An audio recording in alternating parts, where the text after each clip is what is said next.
has no plans to resign. Former Justice Department staffers are questioning Barr's ability to be impartial after Justice announced it was reducing the sentence recommendation for Trump ally Roger Stone. Jack? And Jill, one of the president's former political advisor convicted of lying to Congress. It appears Roger Stone will be sentenced on Thursday. Judge Amy Berman Jackson found no reason to delay the sentencing. But with the revelation of anti-Trump tweets from the jury foreperson, the judge says she will consider pleas for a new trial. Fox's Trace Gallagher reports the president says he has not yet considered a pardon for Stone. President Trump has issued several pardons Tuesday, including former New York Police Commissioner Bernard Carrick and former 49 owners Eddie DeBartolo Jr., along with financier William Milligan. He commuted the remaining prison term of former Illinois Governor Rod Blagojevich, who'd been convicted on corruption charges. Shortly after being released from prison in Colorado on Tuesday, Blagojevich was unrepentant. And yeah, I made a whole bunch of mistakes, but I didn't break any laws. I crossed no lines. And the things I talked about doing were legal, and this was routine politics. His flight from Denver landed in Chicago a few minutes ago. Blagojevich says he'll meet with the media in the morning. America is listening to Fox News. Mezcla Chamorro Fusion Bistro in the Grand Plaza Hotel in Tumon is stirring up some of your favorite drinks all night long. Come down on Wednesday and Friday nights from 5:30 to 10 p.m. Indulge in some of your favorite local cuisine and pair it with your favorite drink. From our ice-cold beers, our finest selection of wines and liquors, to our top-notch cocktail specials, your friends at Mezcla Bistro Tumon are ready to serve you. Why limit happy to only an hour? The Mezcla family reminds everyone to drink responsibly. See you on Wednesday and Friday night. Yikes, are those Christmas bills coming in? Wait, hold on, that was last month. Now it's this month. But by popular demand, we're extending our New Year's solution 4.65% personal loan through February. Money for whatever you want at 4.65% APR from Bank Pacific. We're still celebrating. Bank Pacific, where others put branches, we place roots. Equal credit opportunity lender as low as 4.65%. Conditions apply. China says their daily count of new infections of the coronavirus continues to slow. The number of people killed in China has now passed 2,000.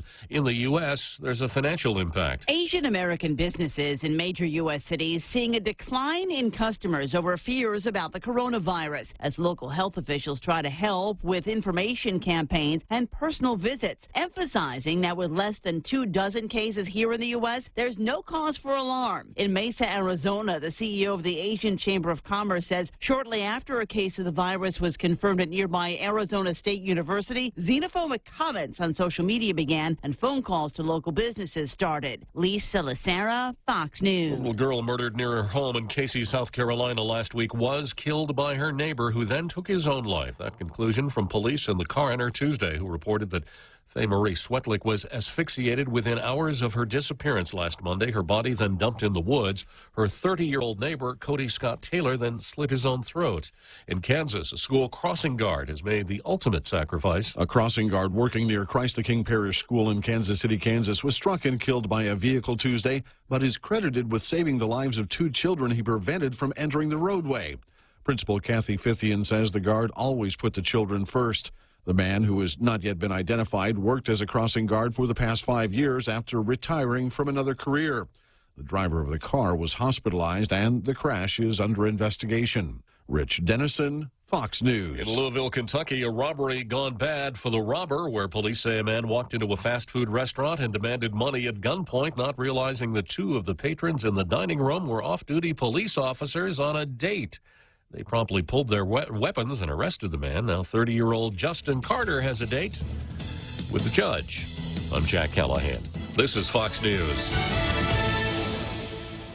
Hafa Guam, we'd like to invite you to join us February 23 for the Guahan Festival of Hope with Franklin Graham at the Guam Football Association soccer field next to Dedido Sports Complex. Franklin Graham will be on Guam to share a life-changing message of God's love and hope for every one of us. This hope-filled event will also feature musical performances by Grammy Award-winning singer-songwriter Michael W. Smith.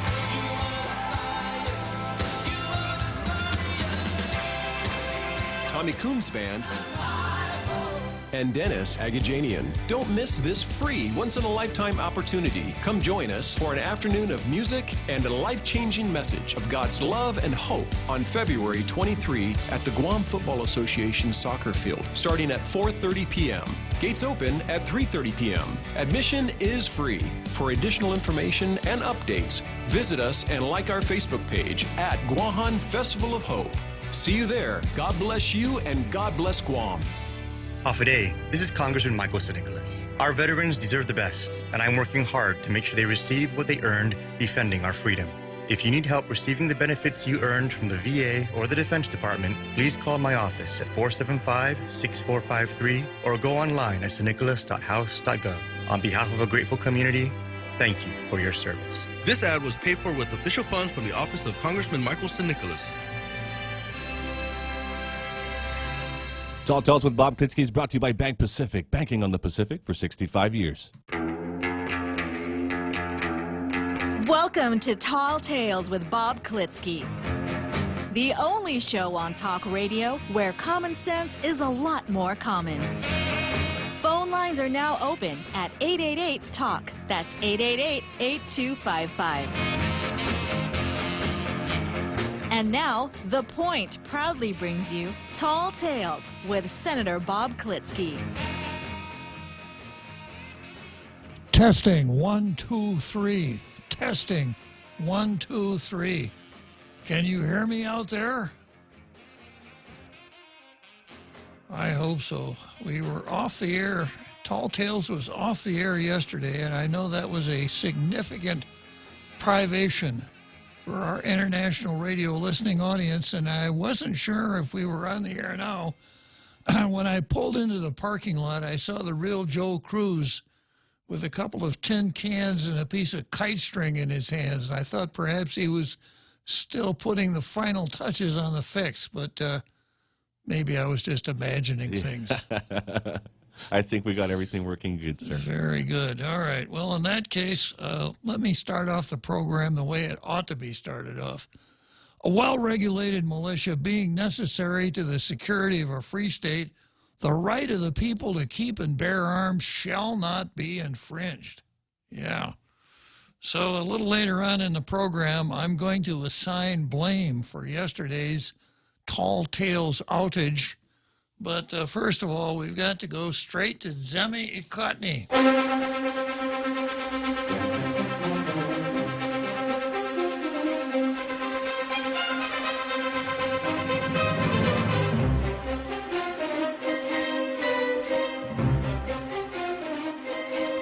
So this is that time of the program where I criticize the Daily News for not running local editorials, which doesn't seem to make much difference. They haven't run a local editorial for, it's been about 6 weeks now.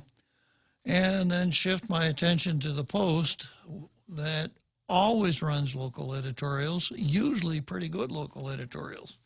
But I'm going to deviate a little bit today. I'm going to, instead of spending any time with the Daily News editorial, which is entitled Unrepentant Trump Settles Scores and Solidifies Powers. You know, what else is new? The Daily News will always run something from Gannett. Let's see, today it's from, the USA Today editorial board that bashes Trump. You don't even need to read it. You always know what it's going to be. So I'm going to shift gears a little bit today, and since I don't have a Daily News editorial to read, I'm going to read something from the Post. It's from one of their weekly colonialists, columnist named Dan Ho, who writes a column called The Post-Native Perspective. And occasionally, he makes some interesting points. And since the Daily News has such a penchant for Trump bashing, I thought I would use their space to add a little balance to the whole idea of President Trump. And the title of Dan Ho's column is The Good Parts of Donald Trump. Most people look at me being Dan Ho, look at me and automatically assume that I'm politically left-wing, that I'm a liberal, Maybe it's the long hair, the gardening, the urban wardrobe, and the ease at which I can tolerate most everyone from just about every place and persuasion. I am at the core a, quote, live and let live kind of guy. Few things upset me. I'm easy, Dan Ho says. Yet I'm a conservative as defined by popular culture. For one thing, I'm a Catholic. I'm not one of those Catholics who say, well, I was born a Catholic, but I'm not a Catholic anymore.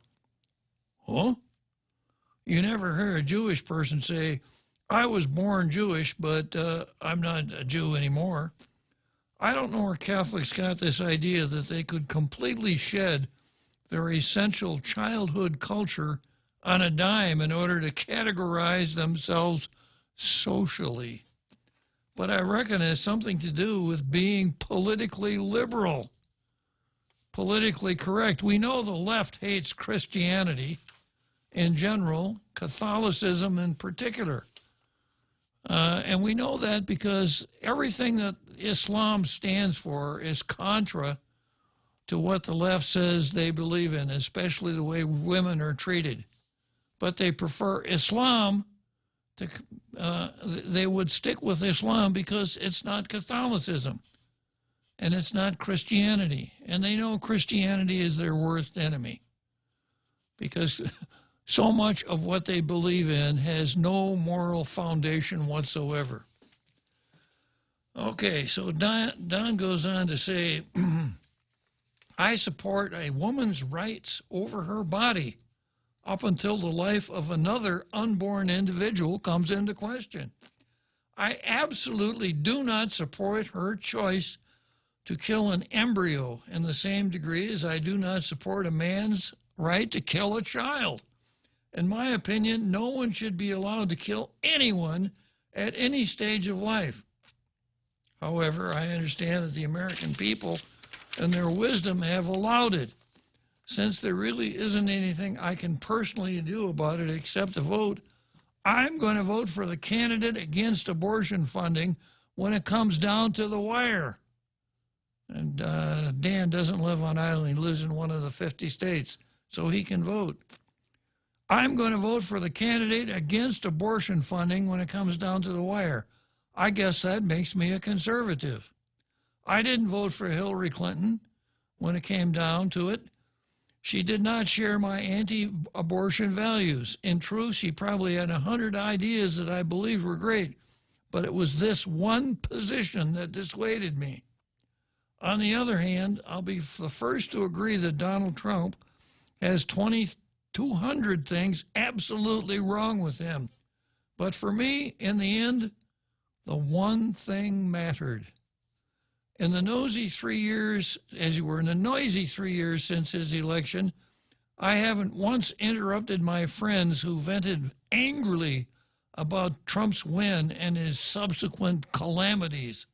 As I said, I'm easy. I listened and I didn't judge. In fact, I agreed with them many times and I bit my tongue rather than offer a counter-argument in the name of good relations when I did not. You see, for me, there's always a bright side to Trump, as there is with most people. To wit, there are 3 good things that have less to do with Donald Trump, the man, than Donald Trump, the idea. For one, I like the notion that a veteran politician is not the President of the United States. Quite frankly, I don't understand why my liberal friends who realize how corrupt politics is do not even slightly relish this moment. Come on, people. A non-insider sits in the office, in the Oval Office. 'Tis a cause célèbre. In the Trump era, people in high places in government no longer sit comfortably shielded in their shiny offices. Too many career bureaucrats have gone long in the tooth behind positions that have stifled Americans for far too far. This is good, isn't it? Secondly, Donald Trump's hair challenges us to be better people. The media was much too enthralled with our previous president's looks and suave. suave, debonair and suave, real Joe Cruz. The shallowness bordered on ridiculousness. It is good for us to bear witness to President Trump's unruly, artificial, colored comb-over as it waves in the wind whilst he embarks upon Air Force One. I really don't understand my liberal friends find so much glee in picking at his choice of hair. Aren't they the same friends who watch Glee? I don't know anything about Glee. Do you, real Joe Cruz? It's kind of like a musical television series where they sing all the time, sir. All right. It's like Fame. You ever watch Fame back in the day? It's like an art school where everybody danced. Yeah, I guess I did. Kind of like that. All right. Aren't they the same friends who watch Glee? What's with all the bullying about how a person chooses to look? Thirdly, I like the idea that Donald Trump is socially awkward, makes grammatical errors, and reacts immediately to events on his Twitter account. Weren't we tired of the scripted politician with bloated statements written by staffers? Weren't we weary of the expertly crafted words that left us wondering what elected officials were really thinking about?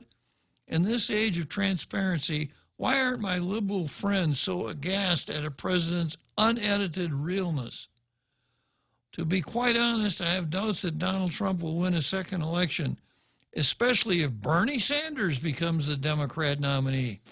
Except for the fact that he's a veteran politician, President Sanders promised to be as blunt, raw, and in-your-face as Donald Trump, which is a worthwhile continuum. But if Bernie Sanders does not become the nominee, then I'll just have to stick to being a good Catholic. To vote for lip service would be a sin. Yeah, so, I know a lot of people who say, Trump is this, that, and the other thing. I don't see how he ever got to be president of the United States.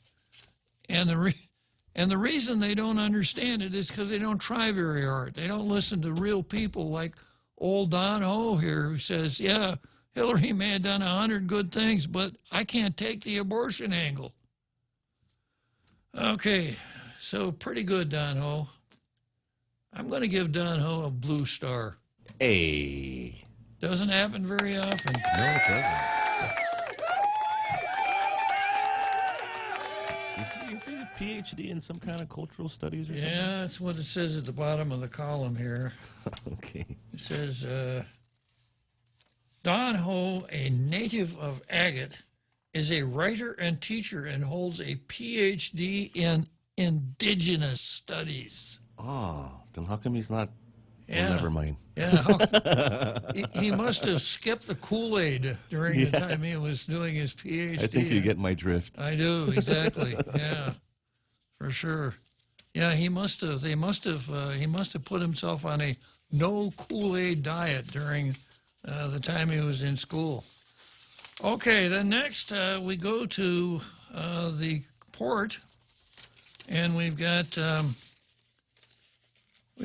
editorial here, a nice editorial. Public auditor, look into 6-digit backdated pay issues at the port. It's time for an external audit into the Port of Authority settlements with and reinstatements of several hired managers and employees. We hope the Guam Office of Public Accountability will go into the port's books and cross-check agreements, board minutes, and payments to reinstated employees. Well, good. I'm glad I'm not the only person here that's suspicious about this whole lash-up, which started the day that Rory first met with his board of directors. Public Auditor Benjamin Cruz is familiar with scrutinizing the legalities of backdating personnel documents to boost one's government pay, so this is right up his alley. The public auditor is also a former judge and justice, and at one time the chairman of the Legislative Finance Committee. 7 fired employees were caught up in a swirl of controversy involving a $70,000 travel authorization for a former port employee in a workplace fall in 2012. Some of the employees who were fired for their roles in the matter are being reinstated. Some are trying to regain their port employment. One employee stands to get paid $600,000. Another would receive $360,000. A third one could get as much as $900,000. This is just the starting cost. If retirement and other benefits are factored in, the amounts can increase by close to 30%. Some of the workers and managers succeeded in their cases through technicalities. The board had a chance to challenge the reinstatement and back pay claims by arguing on substance, but it looks like that's no longer happening. A former port deputy manager in charge of reviewing whether the reinstatement requests have merits has quit. Connie Brennan Shinohara, right? Connie, I missed leaving out one name there. Connie Joe? Yeah, Connie Joe Brennan Shinohara. Yeah, there's no in her name. Okay, yeah. Yeah, Connie Joe Brennan Shinohara. Rory announced at that first meeting that he appointed Connie to head up a task force to look at these terminations and see if justice was being done. Which was I condemned it immediately. You know, we have a process in place, a well-articulated process that is really tilted towards the employee. And there's no need for management to come along and second-guess the process. Let the process run, and the public will have a whole lot more faith in it than if management jumps in there and does what it's doing here. We're not going to let these cases go to finality. We're going to settle. Well, Connie Joe, who was sent in there to do that, quit. Unceremoniously quit. There was no black tie. There was no gala dinner for Connie Joe. They didn't present her a gold watch with the signature of the director of the port on the back of it saying, "Thanks, Connie, you did a good job." No, it was announced at a board meeting that Connie Joe had quit, and almost like a deus ex machina. All you literary buffs there, a deus ex machina. A deus ex machina means God from a machine. In other words, the story ends in a very improbable manner because something happened for which no foundation was laid.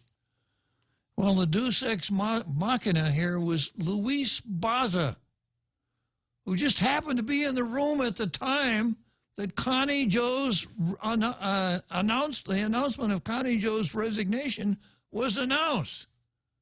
Was it just a coincidence? So he was introduced. Board, here's your new deputy director, Luis Baza, who just happened to be handy here. What a coincidence. Connie Joe resigns and Baza becomes available. Just like that. So it was about a week, maybe less than a week after that, and the editorial goes on to say, soon after Connie Joe's replacement, got the reinstatement ball rolling.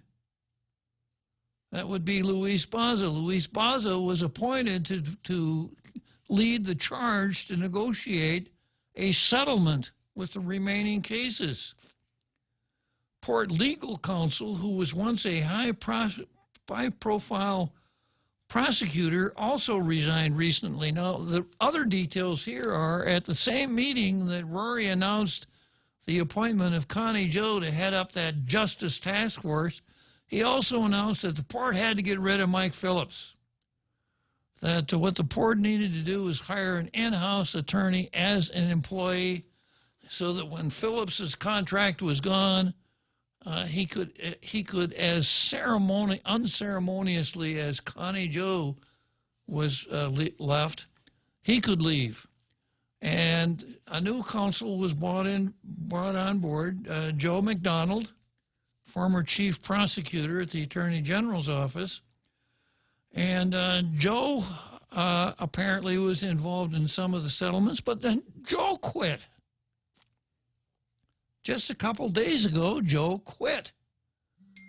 And, he had a really good reason to quit. A business opportunity was coming along that he was really interested in. He didn't rely on the standard, I'm not going to tell you why I quit, which is, I needed to spend more time with my family. That's the all-purpose excuse. So I'm going to stop here and speculate for a moment. Did Connie Joe quit? And did Joe McDonald quit because they were placed between a rock and a hard place? The rock being either you go forward with these settlements that we want you to do, or you go to the hard place, which is not having a job. I'm only speculating. I don't have any inside information, but things like that happen. I give you the 4 prosecutors that prosecuted Roger Stone. When the Attorney General came along and started throwing his weight around, I suppose I'll get it for fat shaming Bob Barr. But when that happened, all 4 of them quit. 3 of them quit as prosecutors in that case. 1 just quit the Justice Department. And then we have Archibald Cox. If you go, you younger folks here, Real Joe Cruz, wouldn't remember Watergate, but we had a couple of attorney generals that got fired because they wouldn't do what President Nixon wanted them to do. They wouldn't fire the special prosecutor named Alexander Cox. Trump ordered 2 of them to fire Cox. Neither one of them would. Both resigned. Was this Operation Deep Throat? Yeah, Deep Throat was what led to the discovery of these facts. Yeah. So a guy named Archibald Cox was a special prosecutor, and Robert Bork, who would have made a great Supreme Court justice, was appointed, and Robert Bork was the one who actually got rid of Cox. So for several years after that, Robert Bork was known as the Cox Sacker. Sorry. And this may have interfered with his being confirmed as the Justice of the Supreme Court of the United States Supreme Court. I don't know. I'm just saying that these things can happen, right? But an interesting set of coincidences. Rory comes out and says, hi, board, I'm your new general manager, and I got a couple of things I want to do. I want to get rid of Mike Phillips. I want to settle the YTK case, and I've been talking with Champ about that. And I want to take another look at the Port 7 here. I want to make sure justice is done. So I'm appointing Connie Joe to set up a task force to do that. Connie Joe quits. A week after Connie Joe quits, the board passes a resolution saying, Luis Baza, go out there and see if you can settle these cases. And then not long after that, there is an announcement that the case was settled, and another one is kind of in the oven for settlement. And counsel for the port, Joe McDonald, resigns. Now, going on with the port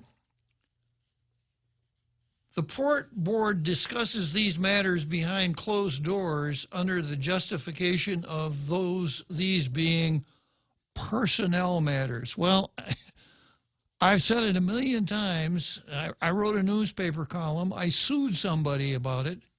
There is no prohibition in the open government law that says government officials shall not release papers that are personnel matters.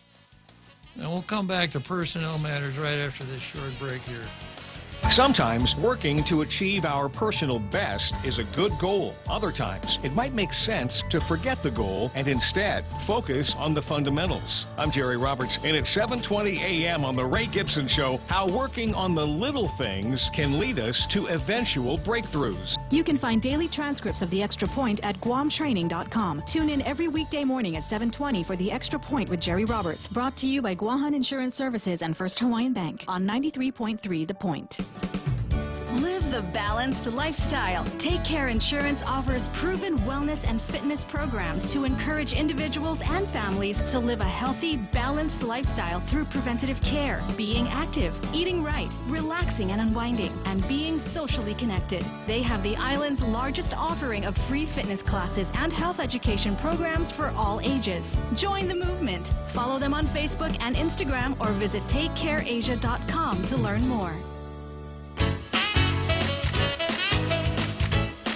We now return to Tall Tales with Bob Klitzkie, soaring over the confusion with his superpowers of truth.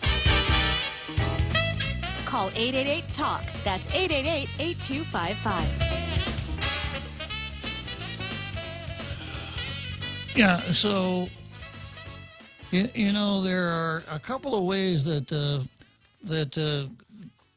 directors handle the Freedom of Information Act requests. One is the stonewall. They just ignore them.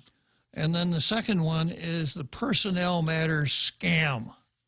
Because there's nothing in the open government law that says no director shall release a matter that is a, quote, personnel matter. That isn't how the open government law is set up. It's set up the other way.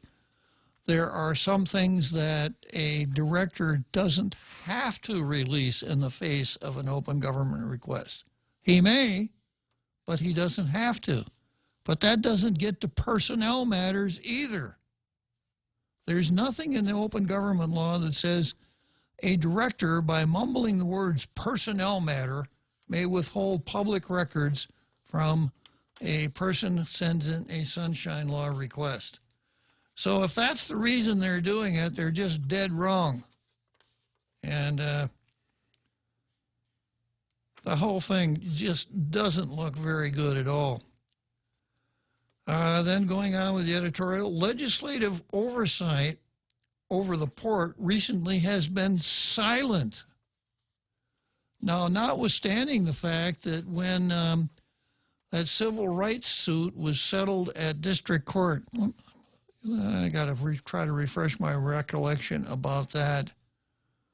I can't remember who the plaintiff was. You can't either, can you, real Joe Cruz? No, sir. Yeah, I'm going to bring that up tomorrow. But Tina Rose Mooney Barnes got very agitated, saying that anytime there's a settlement, the settlements must be forwarded to her. So I wonder why these settlements have not been forwarded to Tina, and why she hasn't called an oversight, or whoever the chairman. I think it's Clint that has the port. Why an oversight hasn't been called? Because we're dealing with some big bucks here. Now,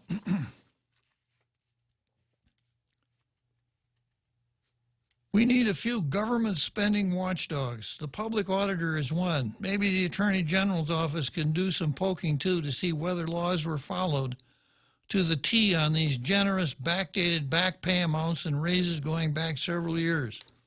Nearly $2 million for 3 people's back pay and related benefits seems too great for an agency that has generated a modest income. The port posted around $4 million in operating revenues a month in recent months. Can you imagine a business earning $4 million a month and using half of that for rehired workers' back pay? Public Auditor Cruz, please look into this matter. Senators, pay attention. Well, the editorial says we need a few good government spending watchdogs. Kind of my job, real Joe Cruz. And I'm going to read a letter that and a response that I'm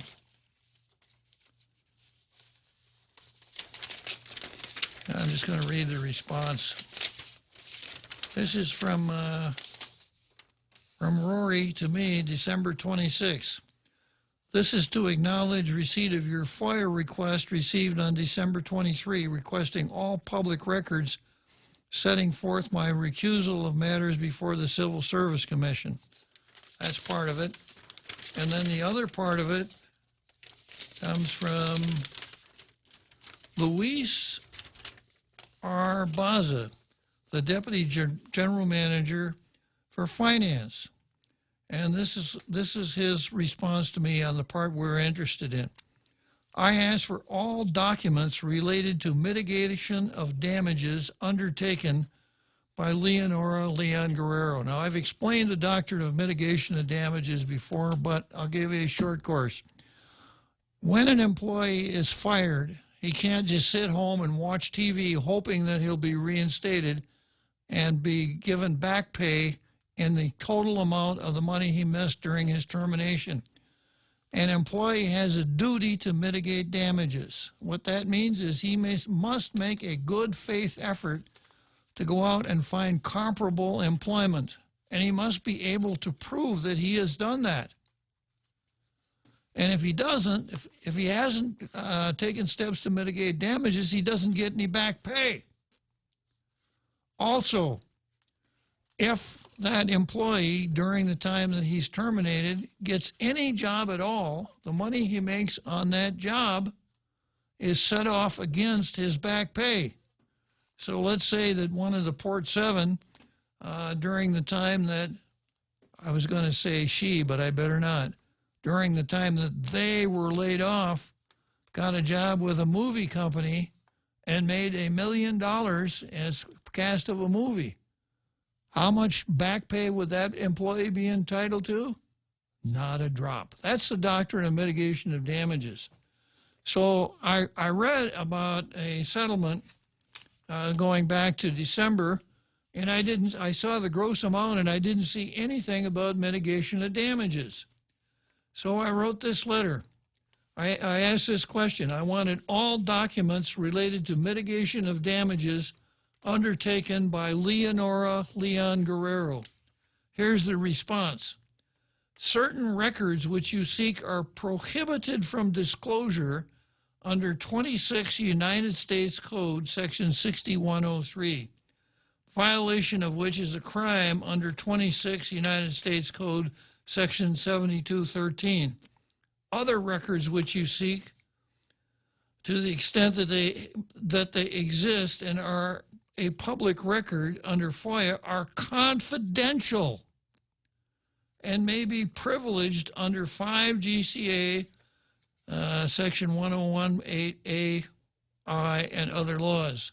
Under advice of counsel, the Port Authority has decided not to disclose those documents responsive to your request as they relate to cases of other terminated employees which remain open.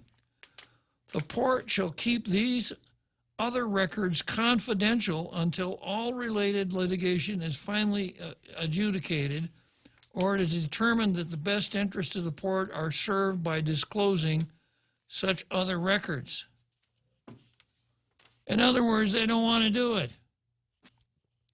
And the only logical reason is because they have not undertaken a recovery under the doctrine of mitigation of damages.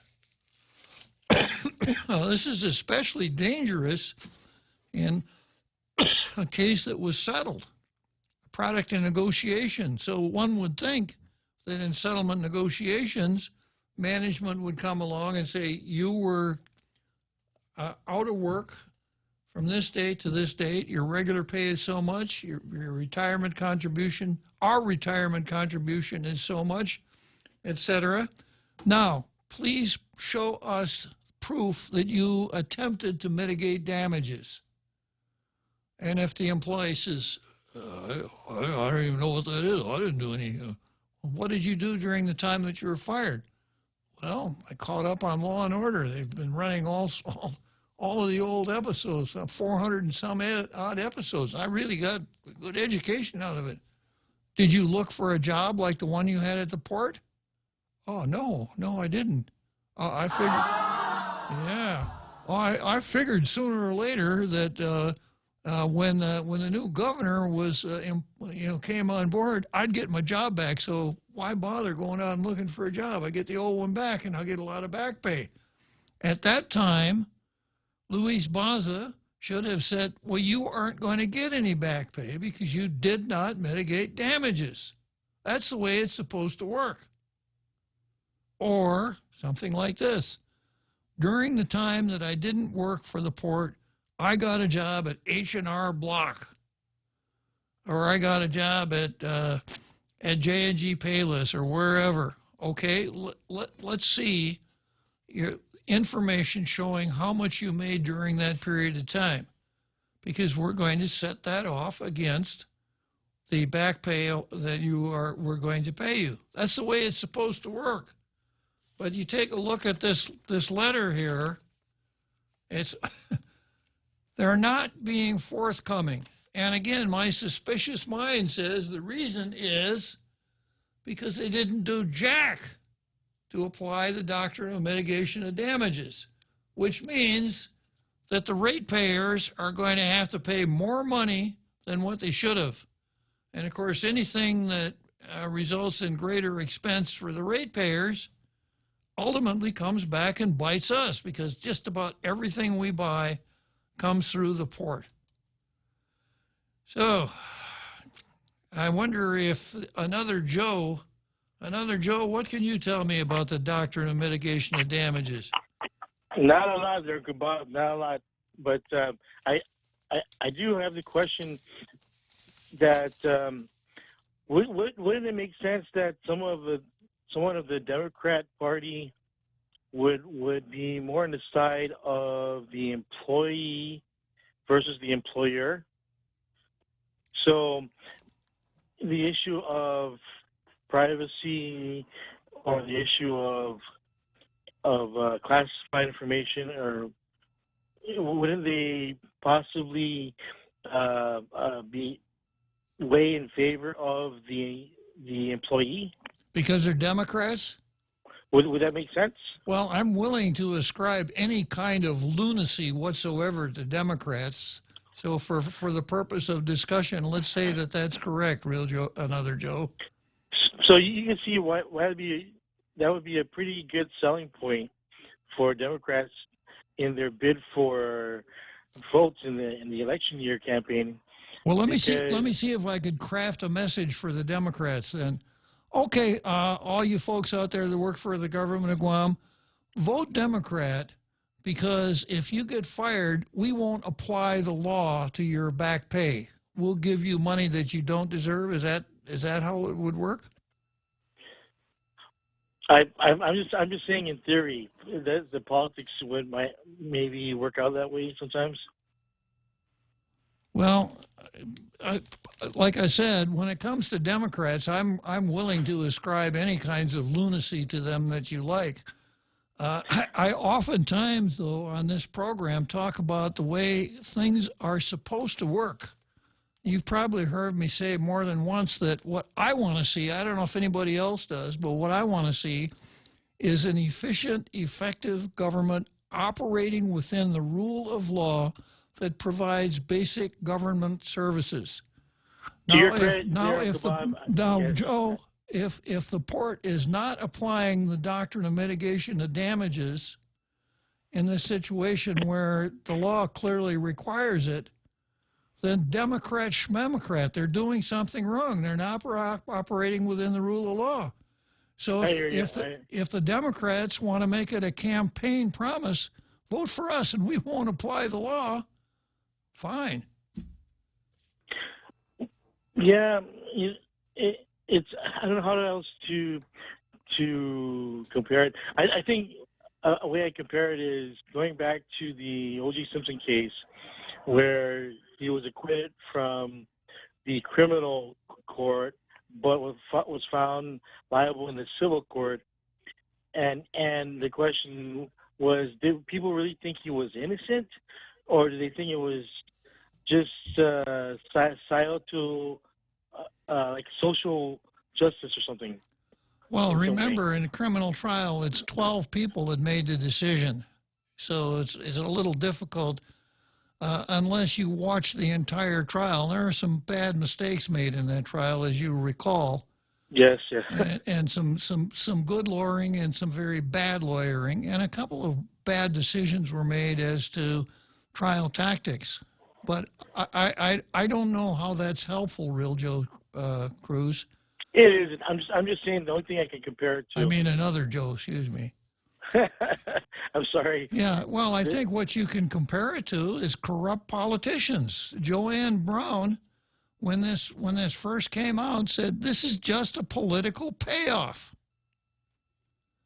You know, it's just a political. Hard to argue with it, right? I beg your pardon? Very hard to argue with that. Well, you know, if you go through the whole sequence of events, you know, Rory right out of the starting gate starts, you know, points Connie Joe and all of the other things.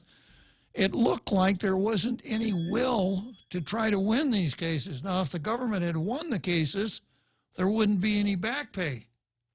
But that didn't seem to be high on anybody's list down at the port, winning the case, just like YTK. Rory says, well, you know, we could, I talked with Champ about some mediation, and maybe we could settle that case. And Oscar Calvo that night said, you would resign. You don't have authority to do that. And then Rory said, well, all I did was just talk to him about to see if, you know, if there'd be any willingness. And it turned out that they'd even set up the meeting time and place. Mm. So, yeah, when you see these things, you know, and once again, at the beginning of this discussion, I said there is a very well articulated system to handle employee discipline in place. It's been in place for a long, long time. If it's anything, it's tilted way towards the employee. I mean, if it's not fair, because it's tilted way towards the employee. So it isn't necessary to get in there and tilt the table a little bit more in favor of the employee. Yeah, Uncle Bob.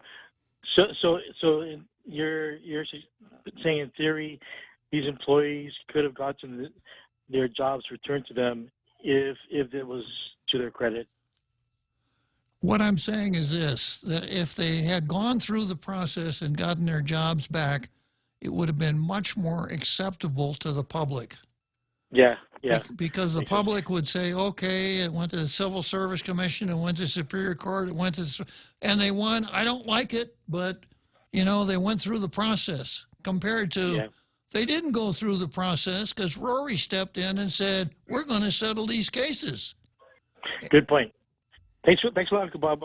I'll just listen now. Okay, thanks a lot for calling Another Joe. I guess you opened the Another Joe line just as soon as you got the program back on the air, huh, Real Joe Cruz? Yes, sir. All lines are now open. Okay, so, and the phones are working, 888-8255, 888-TALK. And if you happen to be up in Saipan, James, you know that you put a 670 in front of that 888-8255, right?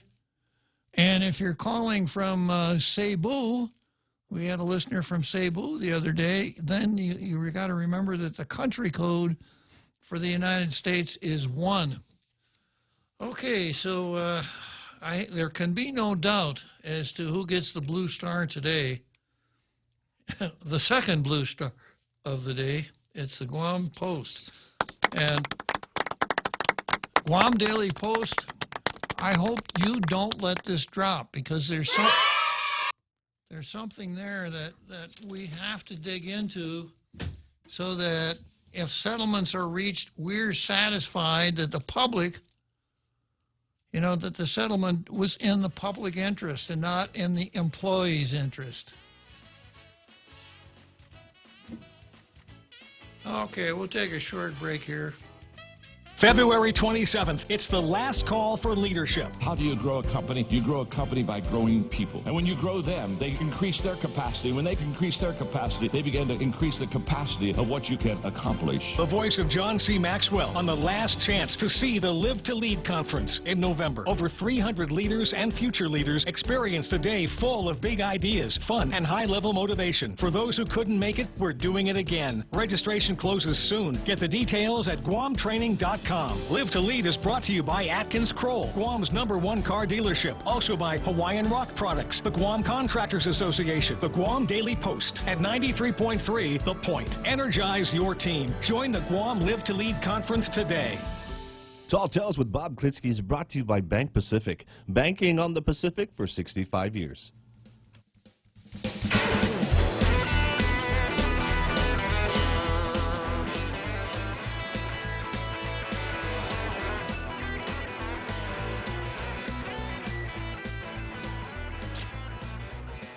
Okay, so let's take a look at the card and see what I've got on the card today. Since there was no program yesterday, I've got a really full card of really interesting things. Starting out, I've got Democrats, Russians, Ukrainians, or the real Joe Cruz versus Tall Tales. And then I've got Tall Tales versus The Burn, second in the series. And Bavacqua versus Chamorro Culture, plus Democrats versus Babies. Kind of going back and rehashing Bavacqua a little bit. Then I've got the Archdiocese versus former Father Cristobal. And I've got McDonald versus Rory, which I kind of covered as far as the editorial was concerned. And then I've got Governor Leon Guerrero versus Governor Leon Guerrero. How many Governor Leon Guerreros do we have at the Point, Real Joe Cruz? But probably a couple. A couple, huh? Yes, sir. Yeah. Do you remember their names? Ken is one. Yeah. And then, of course, the Governor Leon Guerrero. Yeah. Did either of them call the Ray Gibson show this morning? No. That's unusual. Neither of them, yeah. Yeah. Okay, and then I've got the Wall Street. Let's start right out with Democrats, Russians, Ukrainians, or the real Joe Cruz versus Tall Tales. And what this item is about is I have to assign blame for there not being any Tall Tales yesterday. I know how disappointed you folks were out there in our international radio listening audience. And I got some WhatsApps and some text, no sound. And for a little while, Facebook worked, and somebody put on Facebook deaf. Yeah. So I'm really sad that you were deprived of your daily dose of Tall Tales yesterday. I will try to make it up somehow, maybe by talking twice as fast today or something like that. But, of course, one of the things that we're very good at doing here in Tall Tales is assigning blame.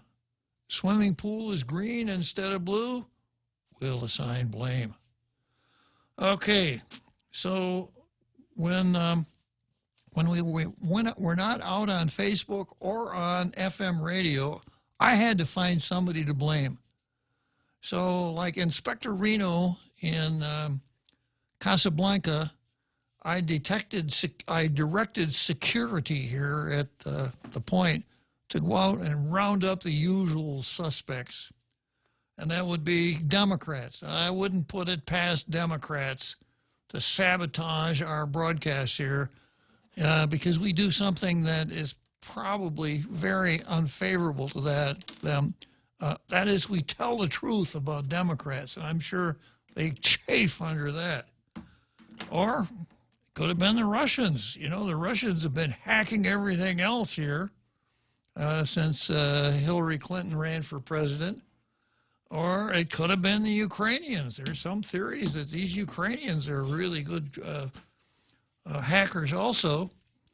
Or the default absorber of blame here on Tall Tales has always been and will always be the real Joe Cruz. This is true, sir. Yeah. So It could have been the fault of the real Joe Cruz. Maybe he didn't notice and was wheeling his chair around back there and pulled the plug out and unplugged the whole setup. Or, Oh, I hope not, sir. Yeah. Could be the North Koreans. I don't know. Or it could have been the North Koreans. So these are the conclusions that I've reached so far. As far as the Democrats, Russians, and Ukrainians, I can't talk about it because it's still under investigation. As far as blaming the real Joe Cruz, I can't talk about that either. It's a personnel matter. So you got off this time, real Joe Cruz. Thank you, sir. I won't be needing any back pay. Yeah, you're a reasonable guy. Just try not to let it happen again, okay? You got it, sir. If it's going to happen again, shoot for Saturday or Sunday. Okay. Okay, now from there we go to 14 questions. Tall Tales versus The Burn. And yesterday, as you were on Monday, I asked the first of the 14 questions.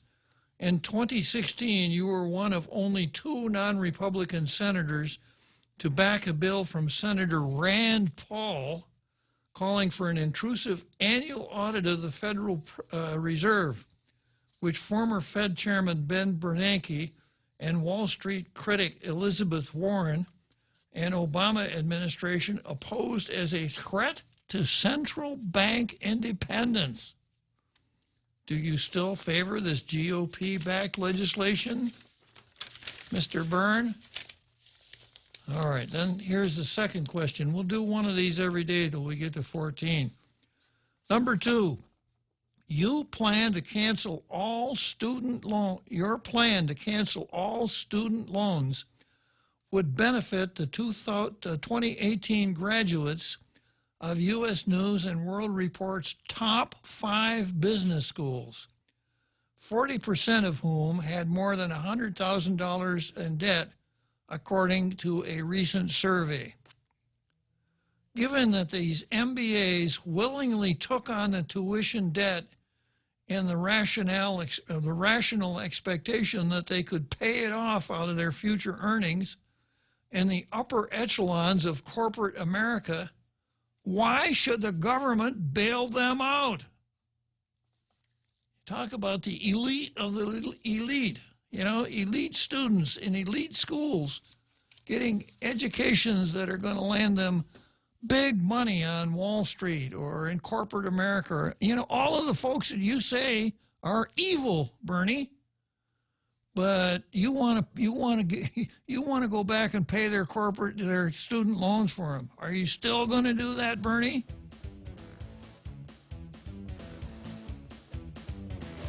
Okay, let's break for that big halftime show that we do every afternoon at 1700.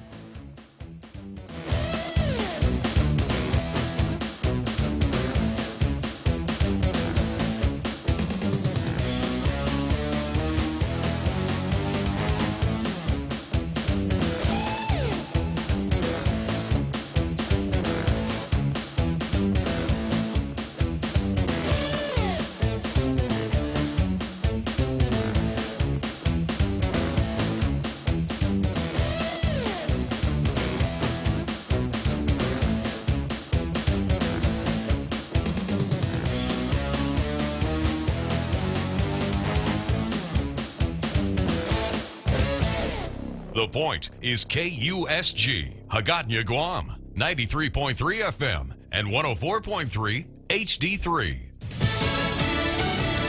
Is the AG packing his desk? I'm Jack Callahan, Fox News. The Justice Department says no, but there are signs that Attorney General William Barr may have reached his Twitter limit. A spokesperson for the Department of Justice tweeted late Tuesday, addressing Beltway rumors, the Attorney General has no plans to resign.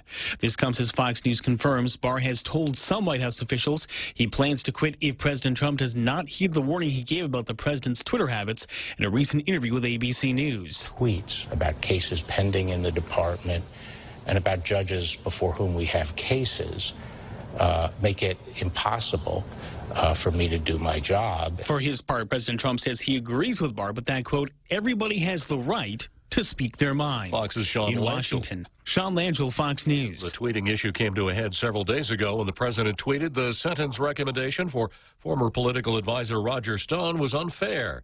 Tuesday, the president tweeted again that the Stone conviction for lying to Congress should be thrown out over revelations the jury foreperson was a Democrat activist with an anti-Trump bias. Federal Judge Amy Berman Jackson says Stone's sentencing hearing is still on for Thursday, but she'll consider a request for a new trial. The president Tuesday pardoned former New York Police Commissioner Bernard Carrick, financier William Milliken, and former 49ers owner Eddie DeBartolo Jr. He also commuted the 14 years remaining on the prison term of former Illinois Governor Rod Blagojevich. He arrived at his home in Chicago a short time ago.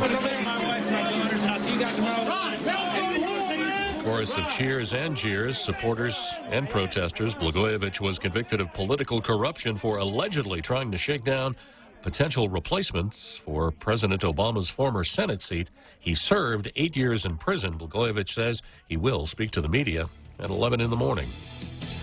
America is listening to Fox News. Yikes, are those Christmas bills coming in? Wait, hold on, that was last month. Now it's this month. But by popular demand, we're extending our New Year's solution 4.65% personal loan through February. Money for whatever you want at 4.65% APR from Bank Pacific. We're still celebrating. Bank Pacific, where others put branches, we place roots. Equal credit opportunity lender as low as 4.65%. Conditions apply. Mezcla Chamorro Fusion Bistro in the Grand Plaza Hotel in Tumon is stirring up some of your favorite drinks all night long. Come down on Wednesday and Friday nights from 5:30 to 10 p.m. Indulge in some of your favorite local cuisine and pair it with your favorite drink. From our ice-cold beers, our finest selection of wines and liquors, to our top-notch cocktail specials, your friends at Mezcla Bistro Tumon are ready to serve you. Why limit happy to only an hour? The Mezcla family reminds everyone to drink responsibly. See you on Wednesday and Friday night. A prominent Democrat senator confirms he met with an Iranian leader over the weekend and may have broken federal law. Senator Chris Murphy says he met with Iran's foreign minister to underscore bipartisan priorities, like releasing American hostages and protecting U.S. forces in the Middle East. President Trump suggests Murphy broke the law. That sounds like to me a violation of the Logan Act. The Logan Act, a rarely used 1799 federal law prohibiting unauthorized Americans from conducting U.S. foreign policy. Connecticut Democratic Senator Chris Murphy says he met this weekend with Iranian Foreign Minister Javad Zarif. Murphy says he urged Zarif to control Iranian proxies, release American hostages, and end a blockade of humanitarian aid by Iran-backed rebels in Yemen. Fox's Rich Edson reports that Senator Murphy 3 years ago demanded a congressional investigation into former National Security Advisor Michael Flynn over his conversation with the then Russian ambassador a few days before the Trump administration took office. Just when you thought the Iowa caucus chaos was behind us, guess again. The Iowa Democratic Party's gone through a recanvassing of their caucus results and found former Mayor Pete Buttigieg and Senator Bernie Sanders in an effective tie. A recanvass is basically a review of vote totals from each county, but a Sanders spokesperson has confirmed the campaign's going to ask for a partial recount, which means party officials go over the preference cards that caucus goers filled out. As for Sanders, he was asked during a CNN town hall with Anderson Cooper if he's the front runner. Who cares? I mean, all I know is that I think the number 2 and 3 care. AP has said it still can't declare a winner in Iowa. Jill Nato, Fox News. In New York, I'm Jack Callahan. This is Fox News. February 27th, it's the last call for leadership. If you want to add value to people, you have to know and relate to what other people value. You see, great leaders are first of all listeners, and then they're learners, and then they're leaders. The voice of John C. Maxwell, who leads a team of world-class speakers on the last chance to see the Live to Lead conference in November. Over 300 leaders and future leaders experienced a day full of big ideas, fun, and high-level motivation. For those who couldn't make it, we're doing it again. Registration closes soon. Get the details at GuamTraining.com. Live to Lead is brought to you by Atkins Kroll, Guam's #1 car dealership. Also by Personal Finance Center and the Guam Chamber of Commerce. Energize your team. Join the Guam Live to Lead conference today. Hafaday, this is Congressman Michael Nicholas. Our veterans deserve the best, and I'm working hard to make sure they receive what they earned defending our freedom. If you need help receiving the benefits you earned from the VA or the Defense Department, please call my office at 475-6453 or go online at stnicholas.house.gov. On behalf of a grateful community, thank you for your service. This ad was paid for with official funds from the office of Congressman Michael Nicholas. Tall Tales with Bob Klitzkie is brought to you by Bank Pacific. Banking on the Pacific for 65 years.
So here we are, back from that big halftime show that we all appreciate so much that we had to do without yesterday.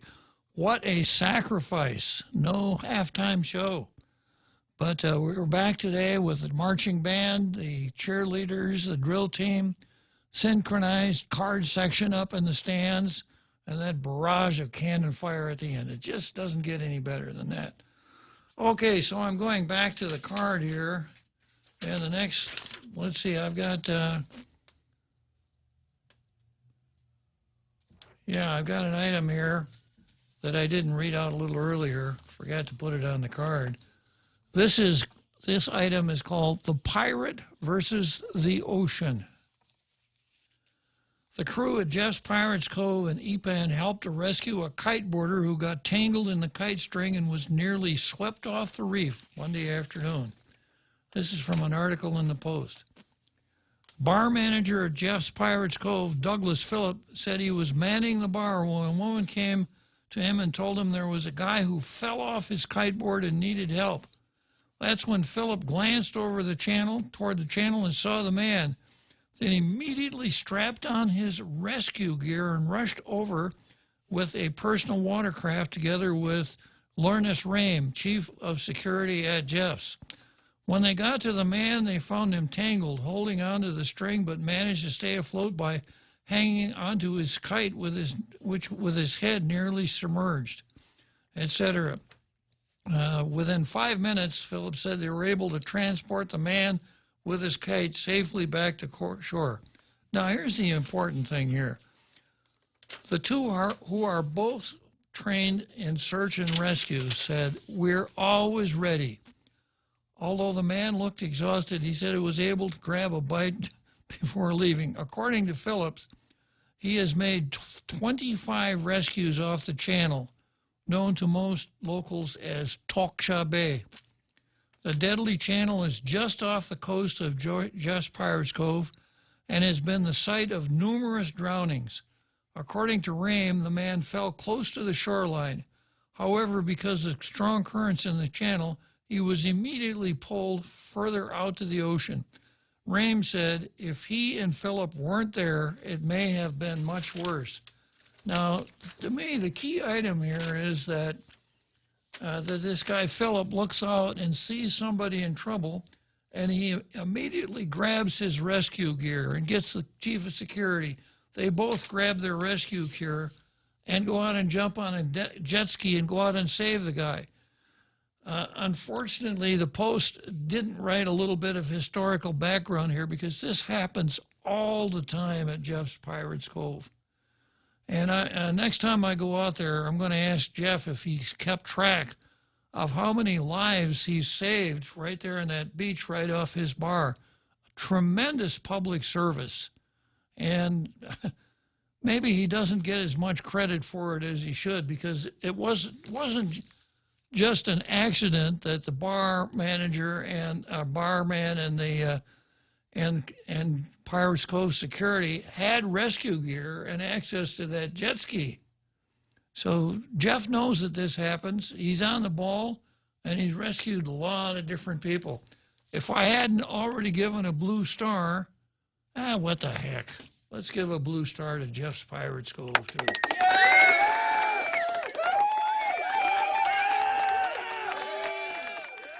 I don't want to see anything on Facebook there, Bob. You're getting too easy with the blue stars. Jeff really deserved it. Okay, then we got Bavacqua versus the Chamorro culture. And and Bavacqua goes at this, and he says that, he doesn't think that the Catholic Church should dictate what is part of the Chamorro culture. And he makes the point, a silly point. He says, for me, I don't see Catholicism as the alpha and omega of Chamorro culture. It has been a very important part for centuries, but I do not think it should dictate what is Chamorro or not. Parenthesis, that's Mike Bavacqua's job, to tell us what is and what is not Chamorro culture. For instance, I do not feel that the Catholic idea of the church being able to dictate what is right or not right for women's bodies is in line with the Chamorro matrilineal notions of female empowerment. Well, he's using the wrong word. If he means anything, he means matriarchal, not matrilineal. And, that's what churches do. You could say dictate, but the church's goods consist of morals. And it's a duty of a church, any church, I suppose, to let the public know what is moral and what is not moral, and what people should do and what people should not do. That's certainly the Catholic Church's job. And they'll go a little farther and even tell you, if you don't do what you're supposed to do, what might happen to you.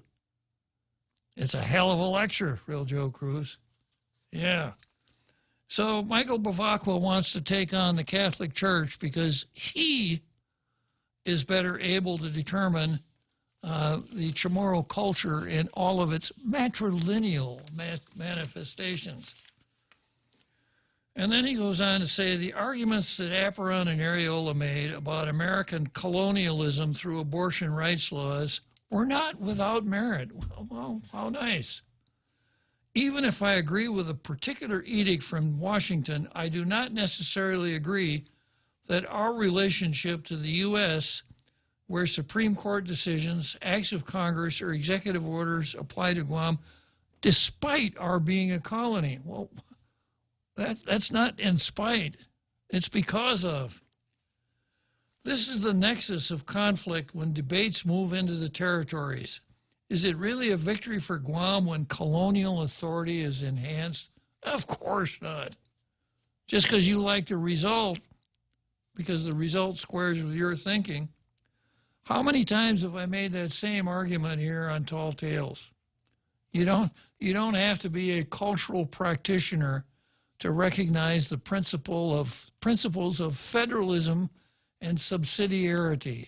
You would understand why I go on a rant when I hear the word federal government, because we don't have a federal government anymore.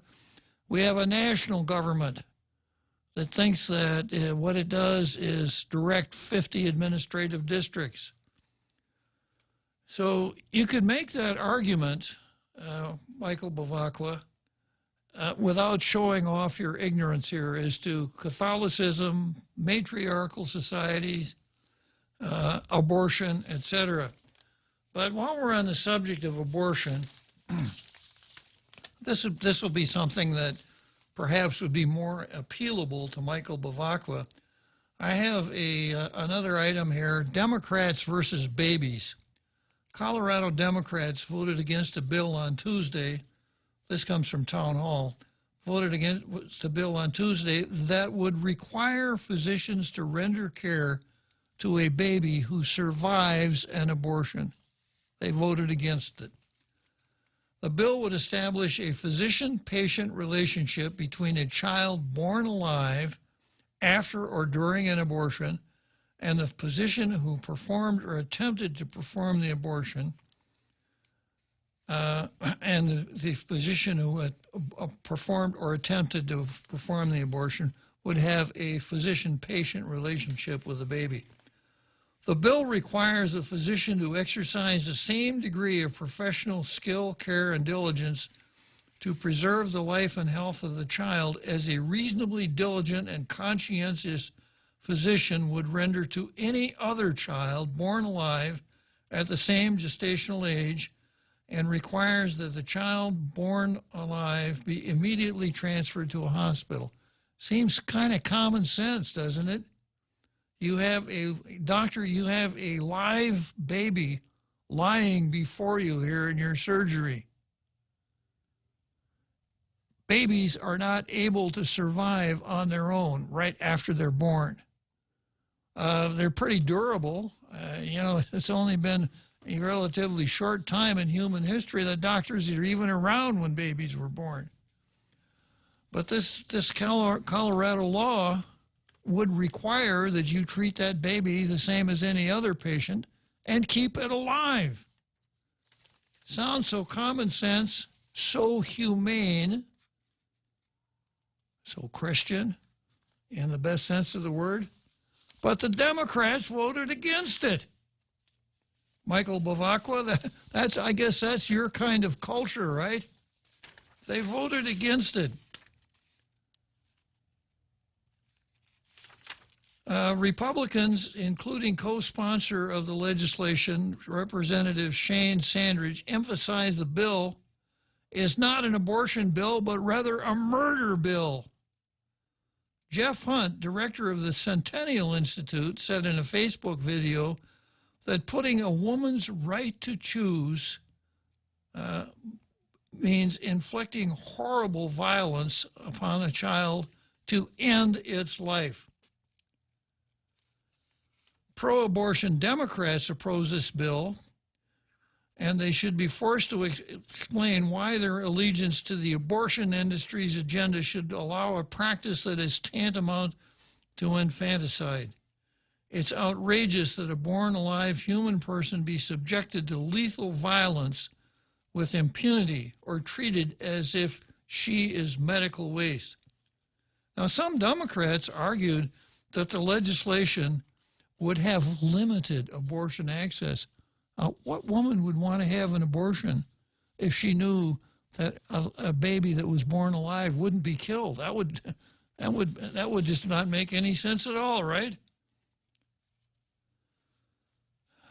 State Representative Chris Kennedy said, I think that's a legitimate concern and a real problem. So, once you get on this abortion bandwagon, you wind up in a really, really bad place if you relate to any sort of moral approach to life and death. Okay, I've got Tim Rohrer on the line here. Good afternoon, Tim. Hey, Bob, just a couple of quick points here. Oh, shoot, I got an echo. I turned off my radio. Let me turn it down.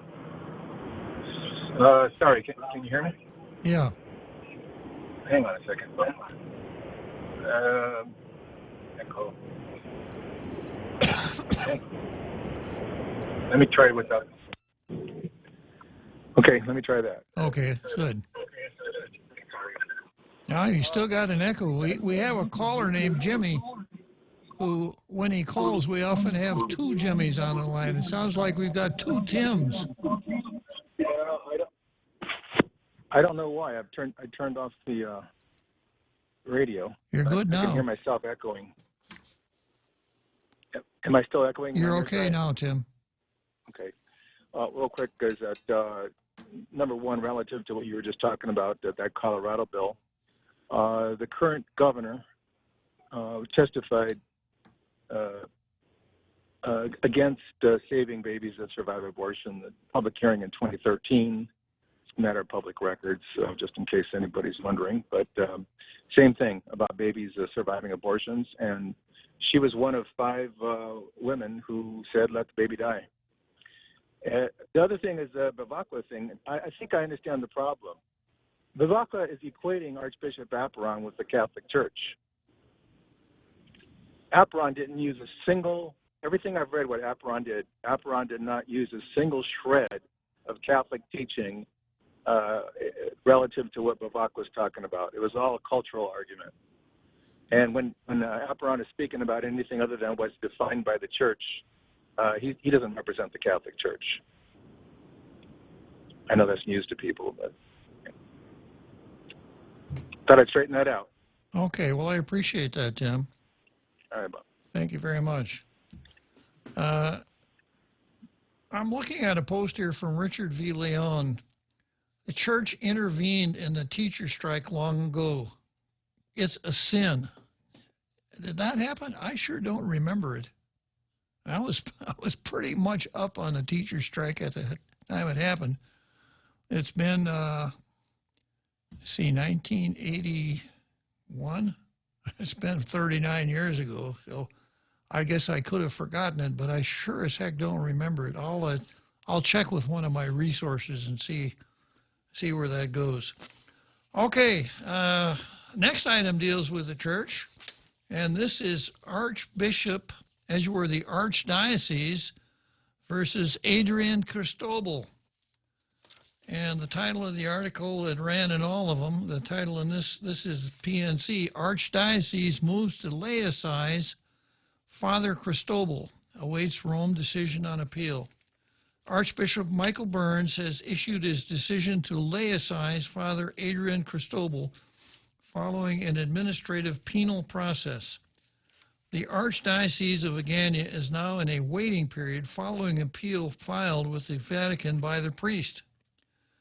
After consulting with Rome, the Archdiocese initiated an administrative penal process last year against Father Cristobal. The former chancellor of the Archdiocese has been named in 4 lawsuits accusing him of sexual abuse of children. He has also remained off island despite directives in 2018 to return home. The penal process was completed last August. Archbishop Apparon forwarded a decision to laicize Father Cristobal to the Vatican's Congregation for the Doctrine of Faith at that time. In 2018, Archbishop Burns placed restrictions on Father Cristobal, limiting his faculties as a priest. He cannot celebrate Mass publicly or hear confession, nor is he allowed to wear the usual garb which identifies one as a clergyman, including the white priest column. While the appeal process is open, the Archdiocese is unable to comment further on the matter. Well, at least they didn't say it's a personnel matter, Real Joe Cruz. True, sir. Yeah. Okay, the word laicize. A lay person in the Catholic Church means one who is not a priest. I am a layman.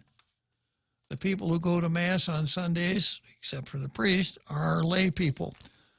As a group, they are referred to as the laity. So when a person is laicized, that means he goes from the status of being a priest back to being a layman. Now, the common parlance for laicization is defrocked, because the person is no longer a priest after he is laicized. So that's what Archbishop Burns decided should be done with Adrian Cristobal. Kind of interesting, because Adrian Cristobal was the chancellor during the time of Archbishop Apparon. There are 2 other folks in the Catholic lordship that are important, in addition to the bishop, who is of course, has all of the power of the church in a particular diocese. But he's assisted by a vicar general, and by a chancellor. Vicar General is kind of like the Attorney General for the Archdiocese. The Chancellor is kind of like the National Archives.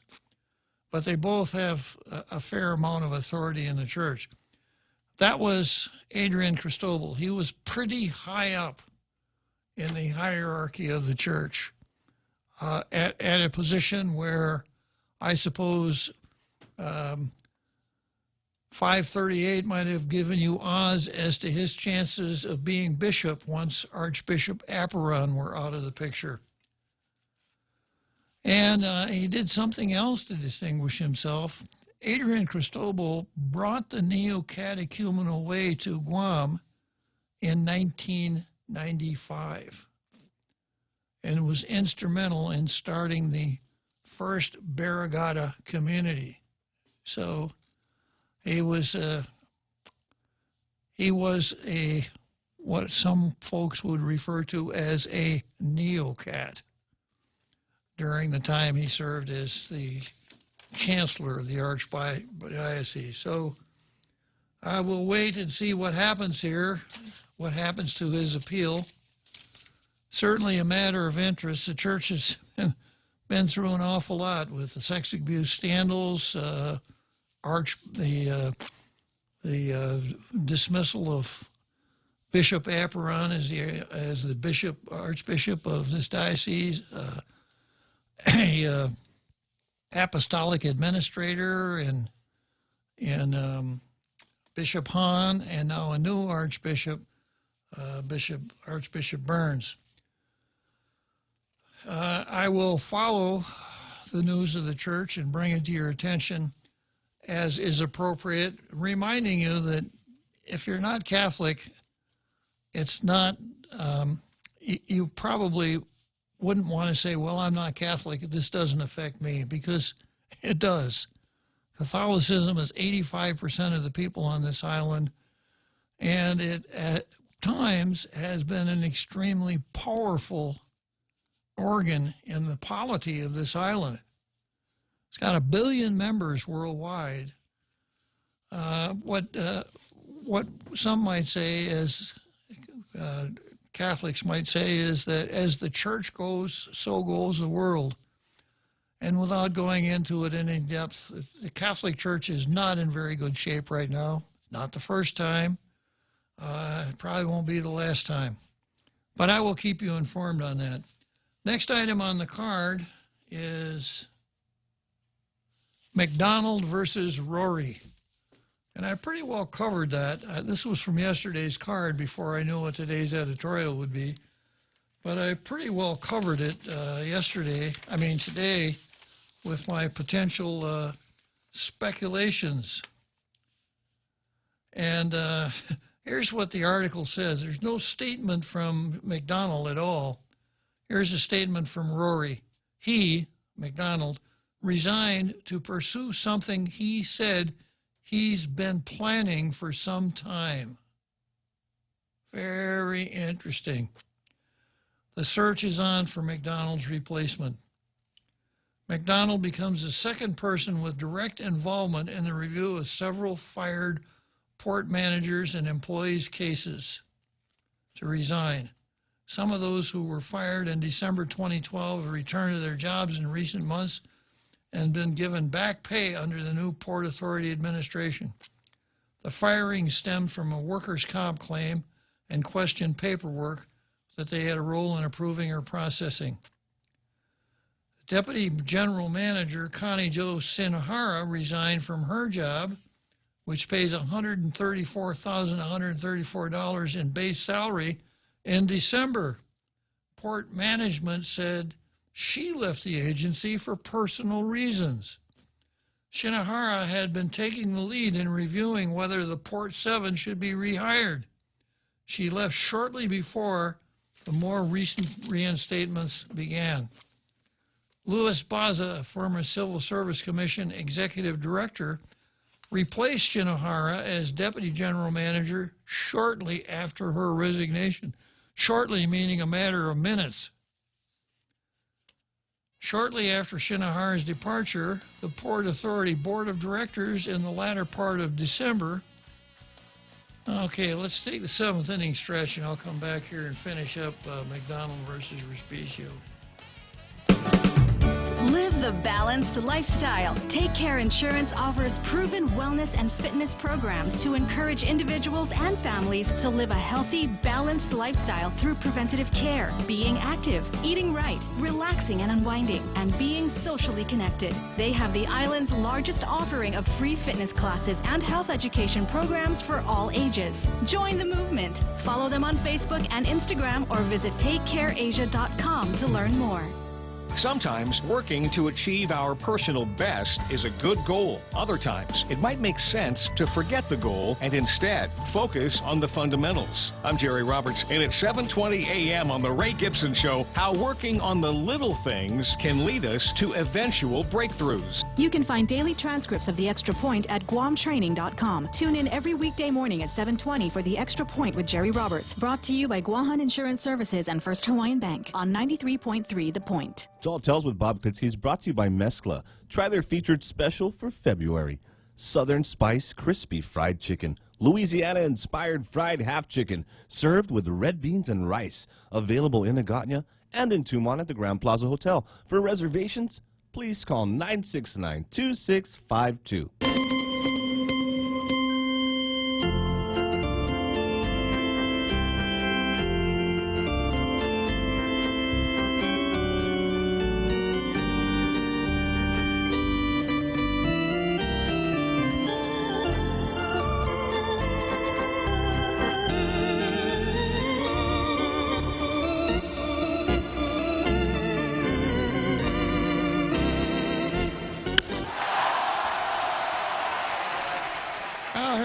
Center field bleachers, Wrigley Field, Chicago, and we're going to go straight from the center field bleachers to the port of Guam.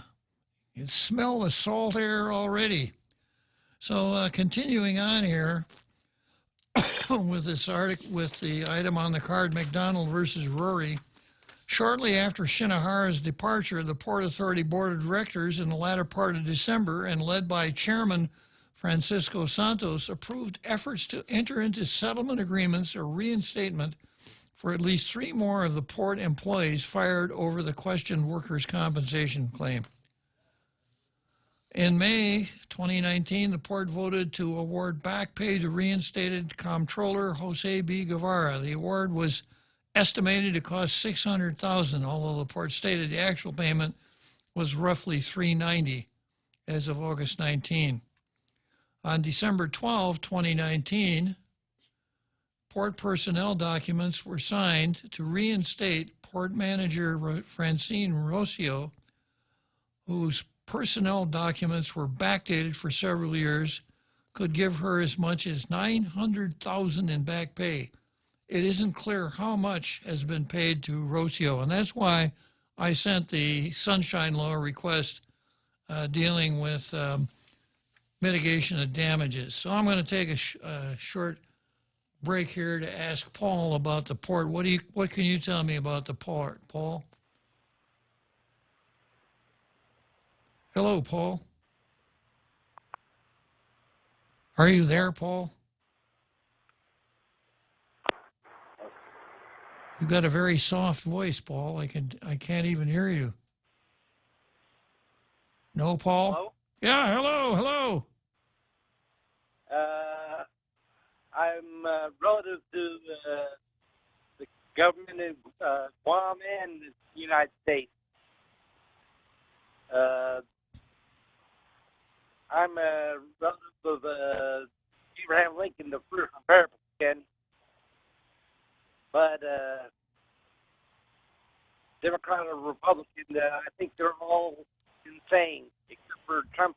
He's the commander-in-chief. Hey, Paul, can you, Paul,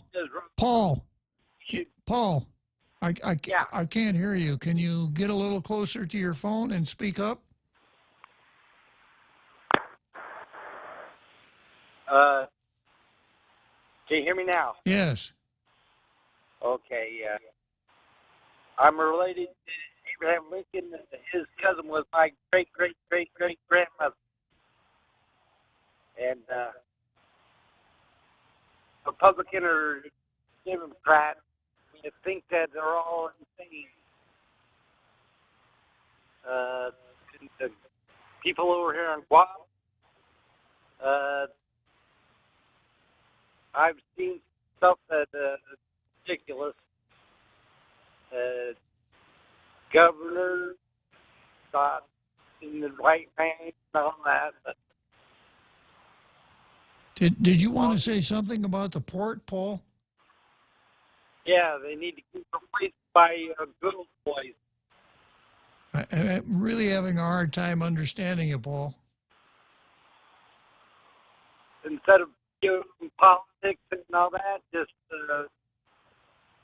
get a down-home person out there that knows what's going on in this world. The government, the mom is just all relative and all that, but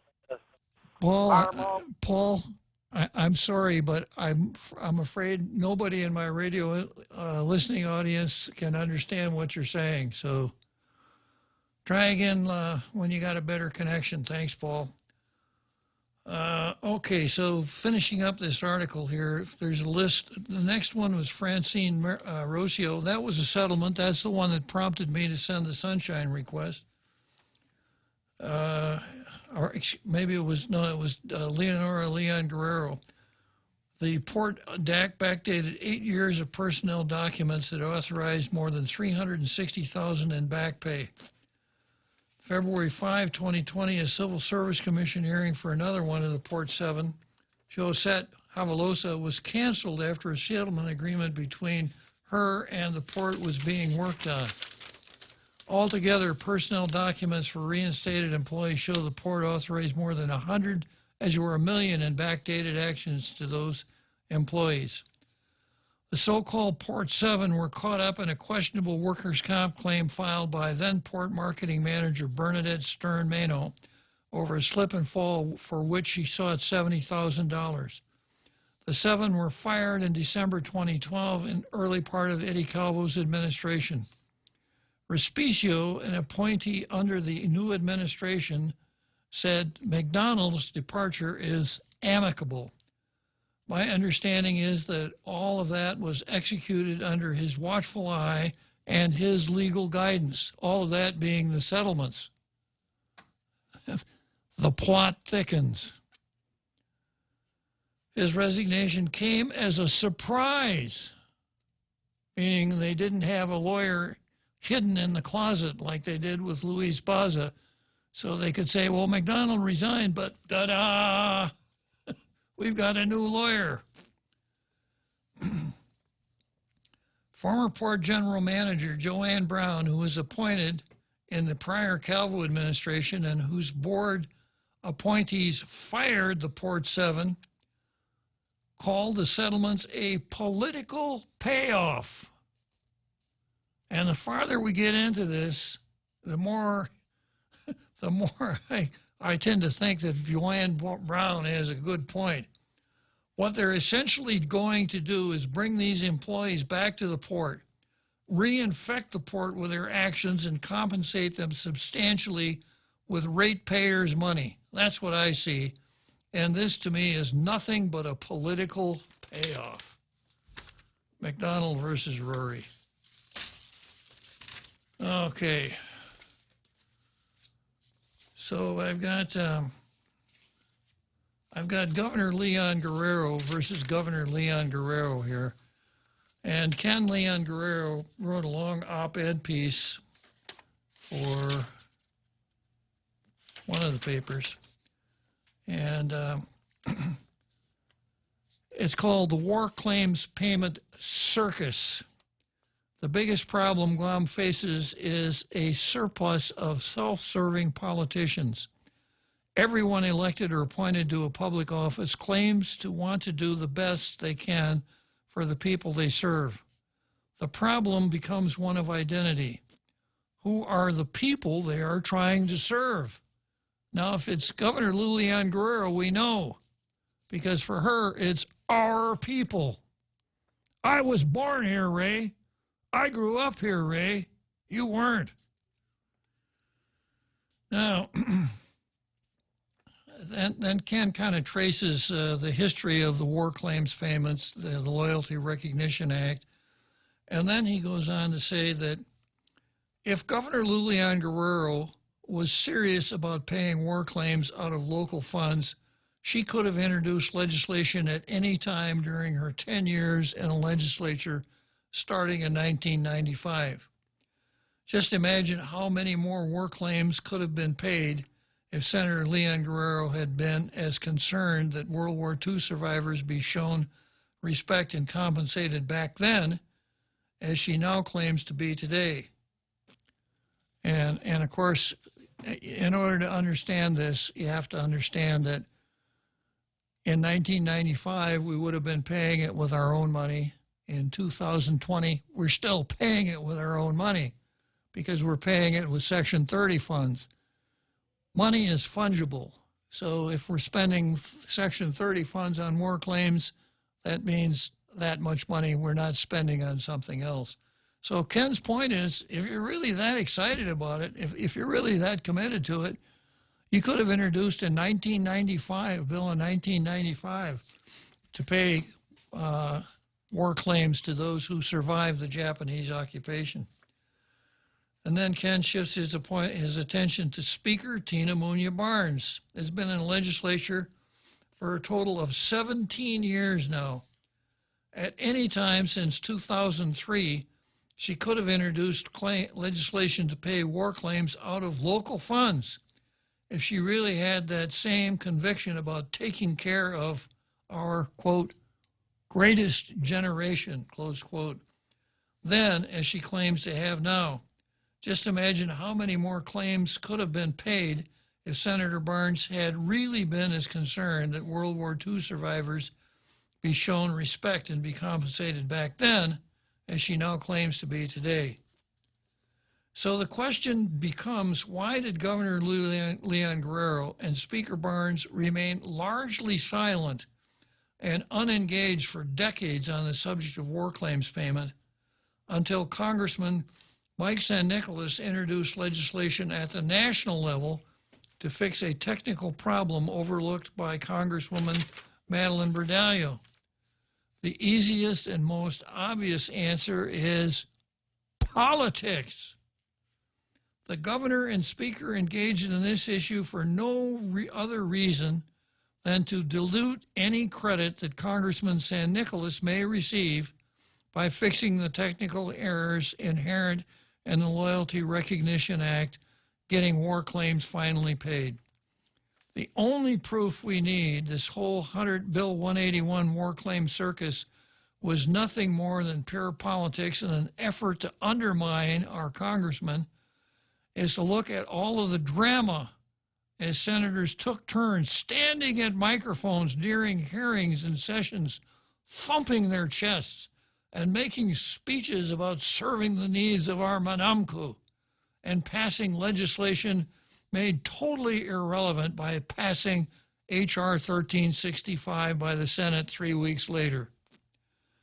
It was sad that politicians chose to make, quote, political hay out of what was nothing more than a technical fix in an effort to help bolster their campaigns for re-election by claiming a victory none of them earned.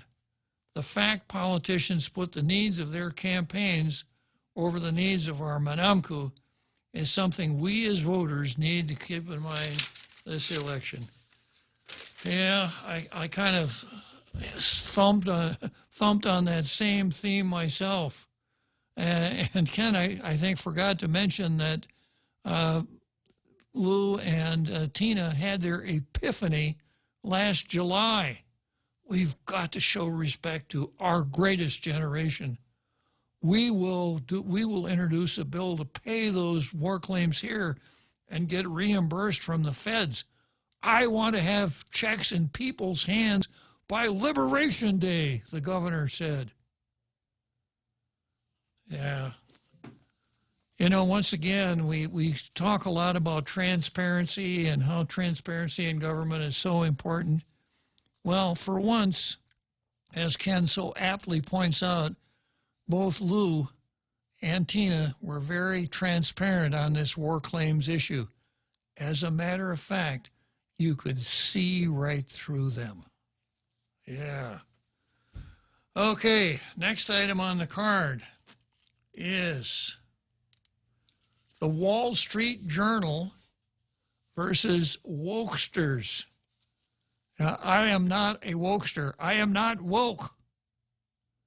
That's a new word, and it's kind of a derivative of the word awake, but a wokester is one who is really tuned in to all of the political correctness and identity politics that are so important today. And if you do not line up on the right side of identity politics, that is with the LBGTQIAs, with the different races and ethnicities, and people of color. If you know, I have to admit, I'm really in bad shape. An old Christian white man. I've just got nothing going for me at all. Not a thing. So I am not a wokester, and I don't carry any brief for wokesters. I have kind of a nasty habit. I suppose some would even say it's impolite, but if I see something that's silly, I'm kind of apt to come along and say, that's silly. Which for some people is people who buy into the silliness think, whoa, that's pretty harsh. So the Wall Street Journal, probably the last credible newspaper in print nowadays. I have a report on Breitbart, on an article that appeared in the Wall Street Journal. Wall Street Journal has a paywall, so you don't get to read the Wall Street Journal unless you pay for it. But oftentimes other news services will quote from it, and that's what I have here. The Wall Street Journal has issued a throwdown to the gender lobby, insisting in an op-ed Thursday that sex is binary and there is no spectrum. Binary. Bi meaning two. You're one or the other. And there's a quote, in humans, reproductive anatomy is unambiguously male or female at birth more than 99.98% of the time. That sounds like the accuracy for my crystal ball predictions, real Joe Cruz. It does, sir. Yeah.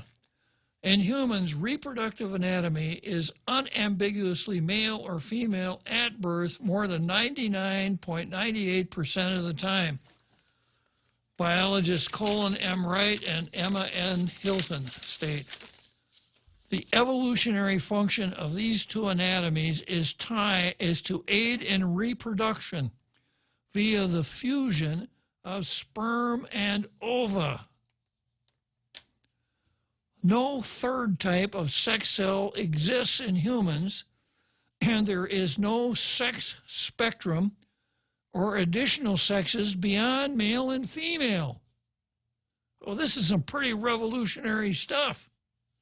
You know, I'm sure there are people out there in my international radio listening audience saying, who'd have ever thunk it? Only two sexes, male and female? Sex is binary, they assert. As the American College of Pediatricians concurred in 2016, the exceedingly rare disorders of sex development are medically identifiable deviations from the sexual binary norm and are rightly recognized as disorders of human design. Individuals with DSDs do not constitute a third sex. The Wall Street Journal writers are responding to what they call a dangerous and anti-scientific trend toward the outright denial of biological sex, which sees male and female as arbitrary groupings. Okay, well, I gotta take it. We're gonna be heading down the home stretch here in a minute. I'm gonna finish this up and maybe take a peek at Facebook between now and the end of the rainbow for another terrific adventure in tall tales. Cocoa Coffee Company mugs are now here. Show pride for your island as you enjoy your delicious Circle K coffee. Each generously sized 16-ounce mug is etched with Guam-inspired images like Chief Godao, Serena, Two Lovers, and many more. The Cocoa Coffee Company mug collection is available for a limited time only, so don't miss out. Get yours today and collect them all. Exclusively available at Circle K locations. A portion of the proceeds go toward the Cocoa Bird Recovery Program. If you own a Toyota, please listen to this. It could help you avoid injury, maybe save your life. The Takata airbags installed in certain Toyotas can explode and shoot out sharp metal fragments at people inside the vehicle. You don't need to be in a collision. They could explode any time. In the U.S., these airbags have caused 26 deaths. There's been a worldwide recall of Takata airbags, and most have had the faulty parts replaced. But here in Guam, there are still over 3,000 Toyotas on the road with potentially lethal airbags, and yours could be one of them. So please, take your Toyota to Atkins Grow, even if you didn't buy it from us, and get the inflator replaced. It costs you nothing, it takes just about an hour, and it could save a life, yours or someone you love. The AK song says we're here for life. That's never been more true. At Atkins Grow, we're here for life. Tall Tales with Bob Klitzkie is brought to you by Bank Pacific. Banking on the Pacific for 65 years.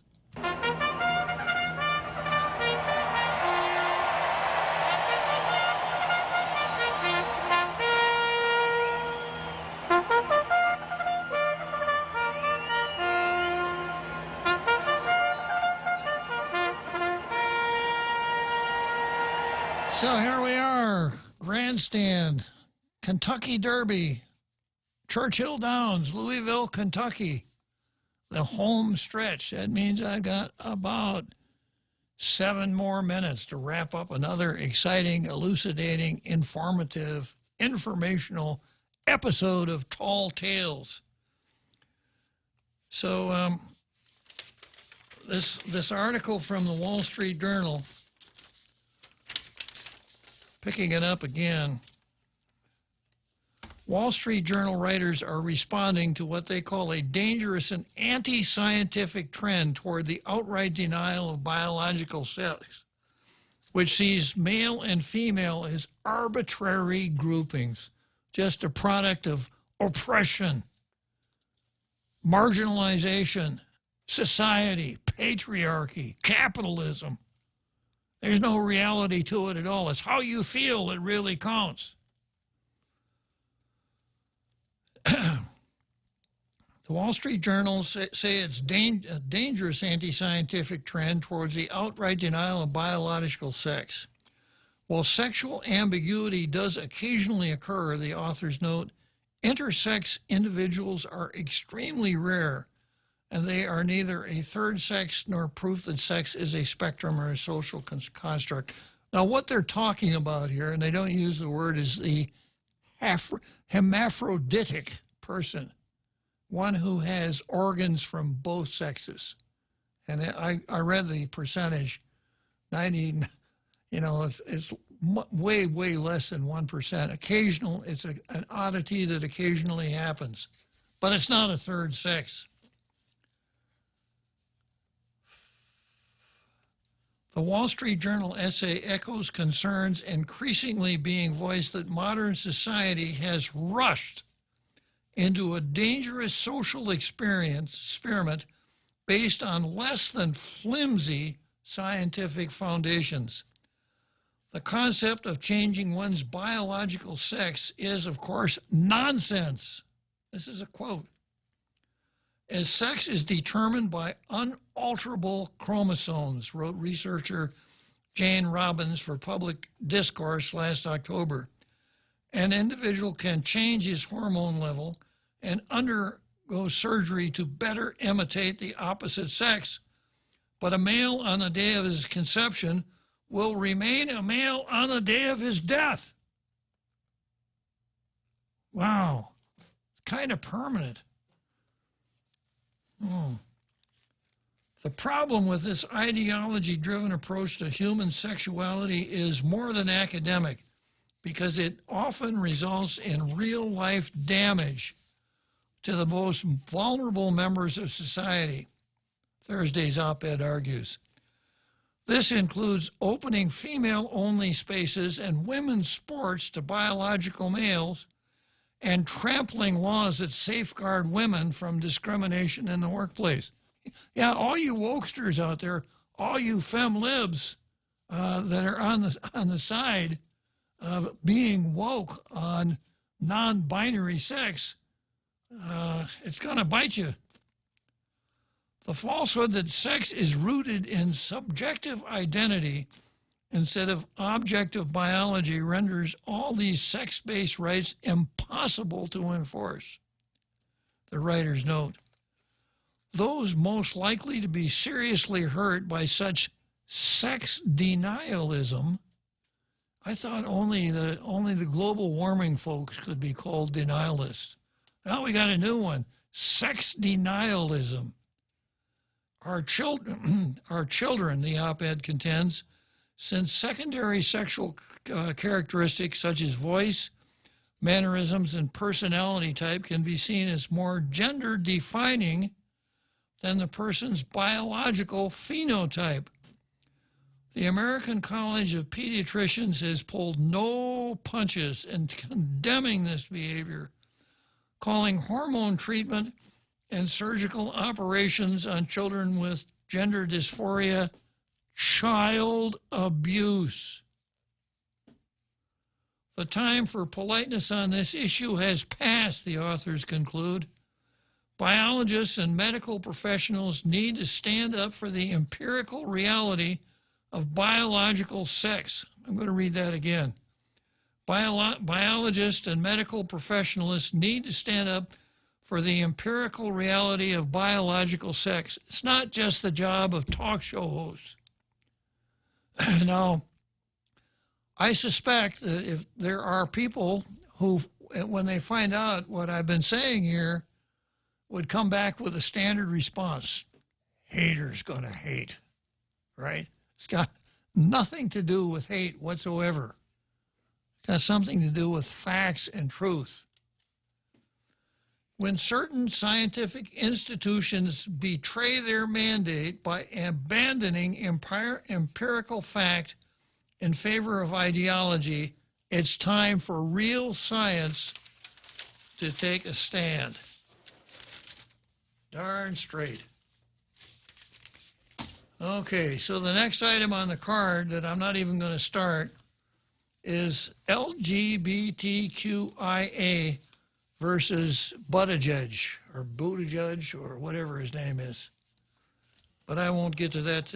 I don't want to start it and not be able to finish it, so I'll pick that up today. I'm just going to take a cruise through the Facebook. Oh, I guess I'm not. I'm just going to take a cruise. I'm going to read one.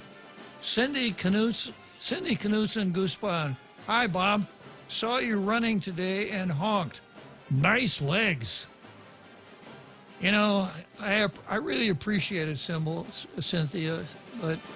but I hope that someday people will appreciate me for something more than just being a sex symbol. Just the cross I got to bear, I guess, Real Joe Cruz. True, sir. Yeah. Okay, we'll see you tomorrow, and Real Joe Cruz is going to have the station on the air on Facebook. No more tin cans and kite string, right, Real Joe Cruz? Yes, sir. Good.